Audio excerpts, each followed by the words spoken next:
Oi, pessoal, começando nossa aula de arte. A nossa aula de hoje, ela traz aí uma abordagem sobre a arte e o sagrado. Arte e sagrado.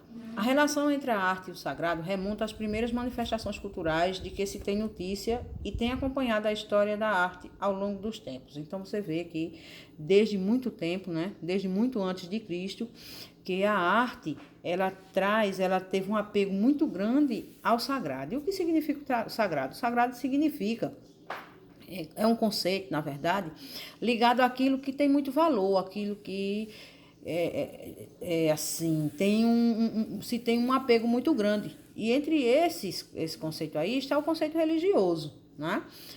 As religiões tiveram um papel fundamental no desenvolvimento das produções artísticas, ou seja, na religião, em todas as religiões, a arte ela ganhou um espaço muito grande, ela foi um suporte sempre, tá certo? As religiões, a arte ela se manifestou de forma bem expressiva. No Antigo Egito, a crença na eternidade levou à construção de monumentos sagrados de grande valor artístico, ou seja, no Antigo Egito acreditava-se que, após a morte, o indivíduo, ele voltaria, depois de um determinado tempo, ele voltaria para o seu corpo. E aquele corpo, ele precisava ser bem guardado, bem armazenado. Então, para isso, construiu-se os sarcófagos, as tumbas, verdadeiros monumentos artísticos, né? Que trouxe aí a expressividade, a manifestação e a expressividade da arte de uma forma muito forte. Olha aqui, Necrópole de Gizé, as grandes pirâmides e o Vale dos Reis. Vejam só, essas pirâmides aqui, ó, tá vendo? Aqui tem um conjunto de pirâmides, são verdadeiros elementos artísticos daquele tempo. Então você vê que a arte aqui, ela já tinha uma manifestação muito grande, né? Ligada a quem? Ligada à religião, ligada a essa crença de que aquelas pessoas que morriam, principalmente pessoas que tinham assim uma expressividade na sociedade, como um imperador, como reis, etc e tal, eles, um dia aquele espírito voltaria e precisava encontrar seu corpo. Então aqui eles precisavam ser armazenados e para eles, como eles eram pessoas de uma expressividade social grande, precisava de um tratamento muito especial, né? Para que eles fossem armazenados de forma muito especial. Aí aqui a gente vai falar um pouco da Idade Média, né? As civilizações gregas e romanas, a crença em seres mitológicos serve de inspiração para a criação de escultura. Nessa civilização, a civilização grega e romana, ela já tinha um apego muito grande à mitologia. Então eles acreditavam, eles viam esses seres mitológicos, se viam a eles de inspiração para a criação de muitas esculturas, de muitos elementos artísticos. Então, eles faziam aqueles monumentos em homenagem aos deuses, criavam esculturas e tudo isso aí apegado a essa crença mitológica, né? Que eles possuíam. A escultura da Idade Média, veja só, Vênus de Milo. Vênus de Milo é uma escultura de uma mulher, tá vendo? Olha, veja que coisa tão bem feita, que arte perfeita, né? Os elementos que ela existe, ela foi encontrada e observa-se o seguinte, ela foi encontrada sem os braços, não se sabe ainda como foi que ela perdeu, que essa imagem, essa figura perdeu os braços, mas acontece que ela traz aqui a expressividade escultural de uma mulher. Então, Vênus é o quê? Vênus é a deusa da beleza, é a deusa do amor. Então, essa mulher, provavelmente, ela representou isso aqui para esse artista, né? Aí aqui nós temos a Vitória de Samotrácia. Essa escultura aqui, ela é riquíssima em detalhes. Você observa que é uma escultura em mármore e está aqui, ó. A cabeça não foi encontrada, né? Ela foi encontrada no fundo de um oceano com um navio, de um naufrágio, né? Ela é recorrente de um naufrágio, de um navio. Então, você observa a riqueza minuciosa de detalhes que existe, né? Acredita-se que provavelmente o artista que fez essa escultura, ele fez em homenagem à comemoração, na verdade, de uma batalha naval, né? Você observa pela riqueza de detalhes dessa escultura que acredita-se que o motivo dela ter sido criada foi esse, né? A comemoração da vitória de uma batalha naval. Aí aqui nós temos a consolidação do cristianismo. O cristianismo se consolida e se dissemina pelo Ocidente. Já começou aí a manifestação religiosa ligada ao cristianismo, né? Depois de Cristo, adquire grande poder político e econômico, influencia diversos movimentos artísticos. A arte se torna um poderoso instrumento usado pela Igreja Católica. Para quê? Para transmitir sua crença. Então, a partir do cristianismo, a Igreja Católica, né, ela começou a manifestar, a dispersar, na verdade, disseminar sua crença. Então, ela usou a arte. Por que ela usava muita arte? Porque as pessoas daquele tempo eram pouco alfabetizadas ou quase nenhuma eram alfabetizadas.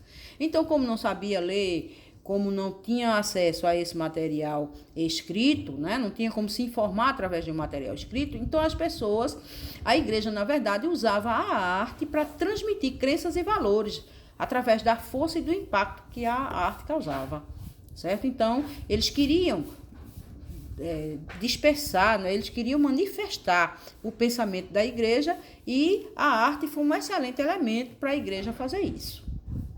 Aí depois a gente tem aqui o barroco. Vamos lá. O que é o barroco? O barroco foi um novo estilo que nasceu em Roma, né, capital da Itália, no final do século XVI. Ele se difunde por vários países da Europa, ou seja, se espalhou, né? O século seguinte, ganhando força, características peculiares e próprias de cada lugar. Ou seja, na medida que ele foi se espalhando pela Europa, cada país daquele ali, ele aceitava o movimento barroco, mas dava a ele a sua cara, dava a ele as suas características peculiares, né? E com isso, nasceu a arte barroca. O barroco envolve definições. O que significa o barroco, né? Envolve definições como estranho, extravagante, confuso, irregular. Isto é, algo que foge da ordem e da simetria renascentista, que é ordem, viu?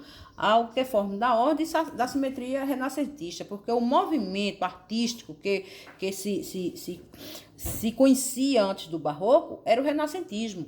E o barroco veio totalmente contrário, ele não obedecia às ordens do renascentismo, ele não obedecia às ordens da academia renascentista, tá certo? Então, ele é um movimento totalmente contrário.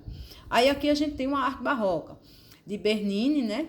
Davi, você vê que Davi, 1623, 1624, é uma escultura em mármore de 1,70 m. Essa escultura hoje ela se encontra no Museu Louvre, né?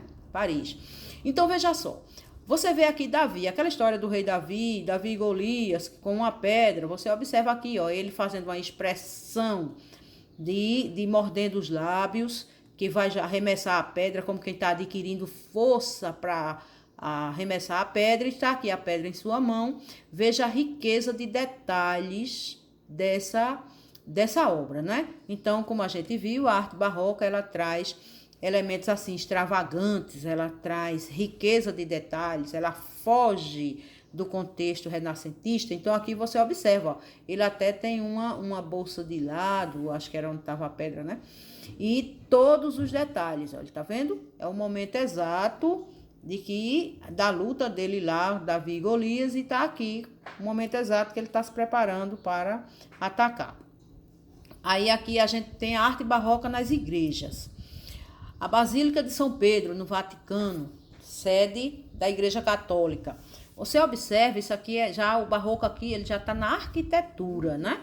Então, você observa aqui a riqueza de detalhes dessa basílica, dessa igreja. Veja só, ela é uma igreja que traz expressões barrocas, expressões do barroco.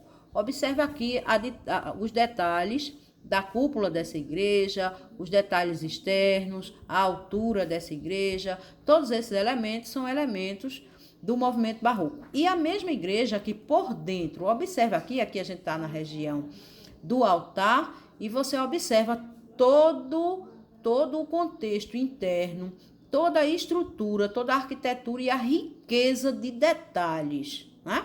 Tudo isso aqui é feito em alvenaria, em madeira, tá certo? Mas todo trabalhado, totalmente trabalhado. Então, são as manifestações do barroco. Pintura barroca. Vamos ver agora o barroco nas pinturas. Como o barroco se manifestou na pintura? O pintor Michelangelo de 1571 a 1610, né, foi o tempo dele, foi uma grande referência da pintura barroca italiana. Se dedicava a obras temáticas religiosas, ele se voltava sempre ao religioso. Esse manifesto contra a expressão da mulher também aconteceu. Olha, na pintura barroca também aconteceu um manifesto contra a expressão da mulher. Ganhou, contra a opressão da mulher, ganhou expressividade no barroco. O que é que isso quer dizer? Isso quer dizer que a mulher, né, nesse período aí, a mulher ela tinha pouca expressividade na sociedade. Ela era muito oprimida, contra a opressão, tá vendo? Ela era oprimida, ela não tinha fala, ela não tinha voz, ela não tinha vez. Então, aconteceu, alguns artistas, principalmente mulheres, apesar de não terem sido reconhecidas naquele tempo, mas que trouxeram em suas obras um manifesto contra a opressão da mulher. A Mitícia Gentiliste foi uma delas. Viveu em 1593 a 1656. Ela retratou histórias de mulheres fortes como elas. Vamos ver a tela aqui agora. Olha só. Aqui agora nós temos pintura barroca de Caravaggio. Caravaggio foi Michelangelo, e essa palavra aqui se refere à região onde ele morava. Ele também tinha esse apelido aqui. A incredibilidade de São Tomé. A incredibilidade de São Tomé é uma tela interessante. Veja a riqueza de detalhes dessa tela. Aqui está, na história religiosa de novo. Tá vendo? A religião atrelada à arte.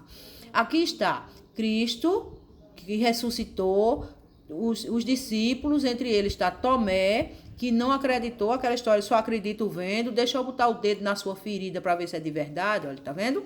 Colocando o dedo aqui na ferida de Cristo para provar que realmente ele era o verdadeiro Cristo. Então, é uma pintura, né, de Michelangelo, e atrelada a religioso. Aí de Artemisia, aquela lá, né, da mulher que pintava contra a opressão feminina. Essa tela aqui, você observa que ela fazia suas telas usando seu próprio nome. Ela se usava nas telas, tá certo? Ela se pintava. Então, como era que ela fazia esse manifesto? Ela fazia seu manifesto sempre mostrando sua luta contra a opressão da mulher. Você vê aqui que tem um homem deitado, ela e outra mulher perto, e ela está encravando uma espada no pescoço desse homem. Ela está matando esse homem. Isso foi um quadro que ela pintou. Ela não fez isso, ela pintou. Ou seja, e o que é que quer dizer a história desse quadro aqui? Ela, quando jovem, quando moça, ela foi estuprada, e esse era o desejo dela. Isso foi para ela uma situação tão ruim, criou sintomas tão graves nela, não é? O fato dela ter sido estuprada, que ela ficou com essa raiva dentro dela. A vontade que ela tinha era de pegar o seu estuprador e fazer isso com ele. E se vingar dele. Então, ela, como não fez isso, né? Mas ela pintou um quadro mostrando, na verdade, qual seria o seu maior desejo. Aí você observa aqui agora, outro quadro, também do barroco, né? Na pintura barroca. Aqui é de Rembrandt, 1606 a 1669.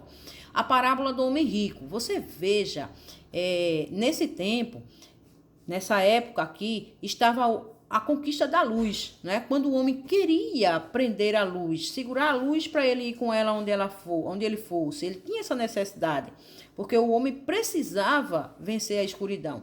Então, o primeiro artefato que foi usado para segurar a luz foi a vela, ó, tá vendo? Só que a vela, inicialmente, quando ela foi criada, ela era um objeto caro, e só os ricos usavam. Aí ele está aqui com a vela na mão, parábola do homem rico. Ele está aqui com a vela vencendo a escuridão. Uma coisa interessante, voltando aqui às telas, uma coisa interessante que eu quero mostrar na pintura barroca é o jogo de cores. Você observa que as cores aqui, elas transitam entre o marrom, o amarelo, tá certo? O marrom e o amarelo. Então, você vê o escuro, né? Mas nunca é um preto exatamente, mas vem, ó, entre o marrom e o amarelo. Aí tem a parte marrom mais escuro, mais claro, o amarelo aqui puxando já para um begezinho. Aí observe nessa outra também, tá vendo, ó? Você sempre tem esse trajeto de cores. O vermelho aparecia mais um vermelho amarronzado, uma cor puxando sempre para o marrom. Então, havia esse trânsito de cores aqui no barroco. A riqueza de detalhes das cenas eram muito das pinturas, das esculturas, da arquitetura, tá certo? O barroco ele tem essa característica de extravagância. A riqueza de detalhe era muito grande. Observa aqui também, ó, tá vendo? Ó, sempre o marrom, o amarelo, eles estão transitando aqui nas pinturas barrocas. E a riqueza de detalhe, como eu acabei de falar, é uma expressividade muito grande. Pronto. Nessa aula, nós terminamos essa parte do barroco. Na próxima aula nossa, continua o barroco, será o barroco no Brasil. Agora, vamos lá. A atividade. A atividade, você vai ler o capítulo 2. Quais são as páginas de 22 a 28 do capítulo 2.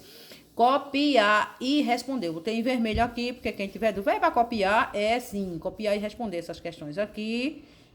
E prontinho. Até a próxima.